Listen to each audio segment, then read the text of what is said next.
ಪಾಠ 5 ಚಿಗುರು. ಅಭ್ಯಾಸ 1 ವಾಕ್ಯ. ಶಾಲಾ ಪತ್ರಿಕೆಯ ಹೆಸರೇನು? ಶಾಲಾ ಪತ್ರಿಕೆಯ ಹೆಸರು ಚಿಗುರು. ನಮ್ಮ ನಾಡಹಬ್ಬ ಯಾವುದು? ನಮ್ಮ ನಾಡಹಬ್ಬ ದಸರಾ. ಹಣ್ಣುಗಳ ರಾಜ ಯಾರು? ಹಣ್ಣುಗಳ ರಾಜ ಮಾವು. ವಿವೇಕಾನಂದರ ಬಾಲ್ಯದ ಹೆಸರೇನು? ವಿವೇಕಾನಂದರ ಬಾಲ್ಯದ ಹೆಸರು ನರೇಂದ್ರ. ಜೋಗ ಜಲಪಾತ ಎಲ್ಲಿದೆ?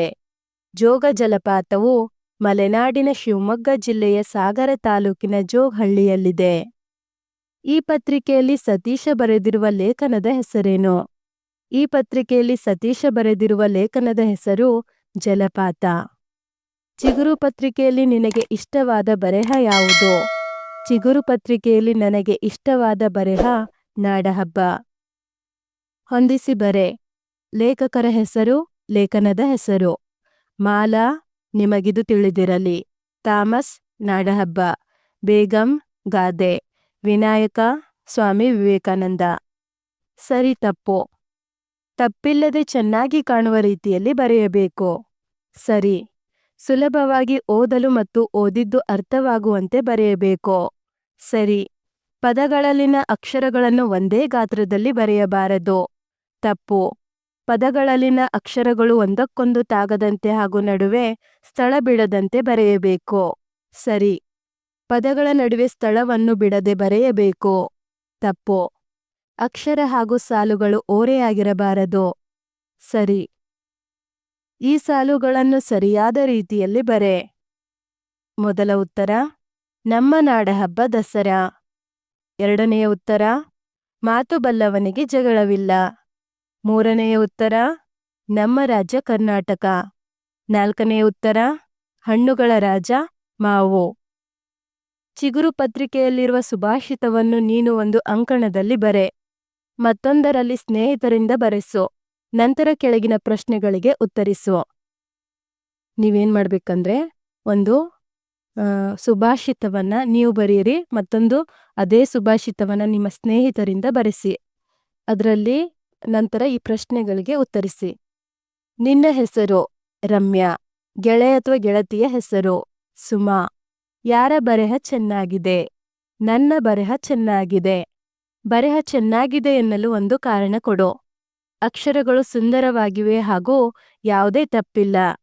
ಬರೆಹ ಚೆನ್ನಾಗಿಲ್ಲ ಎನ್ನಲು ಒಂದು ಕಾರಣ ಕೊಡು. ಅಕ್ಷರಗಳು ಅಷ್ಟೊಂದು ಸುಂದರವಾಗಿಲ್ಲ ಹಾಗೂ ಒಂದು ತಪ್ಪಿದೆ. ಈ ವಾಕ್ಯಗಳನ್ನು ನಕಲು ಮಾಡು. ಕೋಗಿಲೆಯ ಗಾನ ಇಂಪು. ಮಾಡಿದ್ದುಣ್ಣೋ ಮಹಾರಾಯ. ಈ ಕಮಾನಿನಲ್ಲಿ ನಿನ್ನ ಹೆಸರು ಬರೆ. ರಮ್ಯಾ. ಚುಕ್ಕಿ ಚಿನ್ನ ಶಾಲಾ ಪತ್ರಿಕೆಯೇ 3 ಸಾಲುಗಳ ಒಂದು ಲೇಖನವನ್ನು ಶುದ್ಧ ಬರೆಹದಲ್ಲಿ ಬರೆ. ನಮ್ಮ ನಾಡಿದು ನಮ್ಮದು, ನಮ್ಮ ಕನ್ನಡ ನಾಡಿದು, ನೆಮ್ಮದಿಯ ತವರೂರಿದು. ನೀವು ಯಾವುದಾದ್ರೂ 3 ಸಾಲುಗಳನ್ನು ಬರೆಯಬಹುದು. ಭಾಷಾಭ್ಯಾಸ. ಈ ಚಿತ್ರಗಳನ್ನು ನೋಡಿ ನಿನಗನಿಸಿದ್ದನ್ನು ಅರ್ಥಪೂರ್ಣ ವಾಕ್ಯದಲ್ಲಿ ಬರೆ. ಹುಡುಗಿ ನೀರನ್ನು ಕುಡಿಯುತ್ತಿದ್ದಾಳೆ. ಹುಡುಗ ಗಿಡಕ್ಕೆ ನೀರು ಹಾಕುತ್ತಿದ್ದಾನೆ. ಹುಡುಗ ಹಲ್ಲು ಉಜ್ಜುತ್ತಿದ್ದಾನೆ. ಜನರು ಬಸ್ಸು ಹತ್ತುತ್ತಿದ್ದಾರೆ. ಹುಡುಗಿ ಹಗ್ಗದ ಆಟ ಆಡುತ್ತಿದ್ದಾಳೆ. ಮೊಲ ಹುಲ್ಲು ತಿನ್ನುತ್ತಿದೆ. ಭಾಷಾ ಚಟುವಟಿಕೆ. ಗಾದೆಗಳನ್ನು ಓದಿ ತಿಳಿ. ಆಪತ್ತಿಗಾದವನೇ ನೆಂಟ. ಅತಿ ಆಸೆ ಗತಿಗೇಡು. ಮಾತು ಬೆಳ್ಳಿ ಮೌನ ಬಂಗಾರ. ಆಳಾಗಿ ದುಡಿ ಅರಸನಾಗಿ ಉಣ್ಣೋ. ಸರಿಯಾದ ಪದವನ್ನು ಆರಿಸಿ ಗಾದೆಯನ್ನು ಪೂರ್ಣ ಮಾಡು. ಮಾಡಿದ್ದುಣ್ಣೋ ಮಹಾರಾಯ. ಎತ್ತು ಏರಿಗೆ ಎಳೆದರೆ ಕೋಣ ನೀರಿಗೆ ಎಳೆಯುತ್ತೆ. ಹೊಟ್ಟೆಗೆ ಹಿಟ್ಟಿಲ್ಲ ಜುಟ್ಟಿಗೆ ಮಲ್ಲಿಗೆ ಹೂ. ಶಕ್ತಿಗಿಂತ ಯುಕ್ತಿ ಮೇಲು. ಪದಗಳನ್ನು ಸರಿಯಾದ ರೂಪದಲ್ಲಿ ಬರೆ. ಕುತೂಹಲ, ಜಲಪಾತ, ಶಿಕ್ಷಕ, ನುಡಿಗಟ್ಟು. ಧನ್ಯವಾದಗಳು. 3ನೇ ತರಗತಿ ಎಲ್ಲಾ ಪಾಠಗಳ ಪ್ರಶ್ನೋತ್ತರಗಳಿಗಾಗಿ ತಪ್ಪದೆ ಪ್ಲೇಲಿಸ್ಟ್ ಅನ್ನು ನೋಡಿ.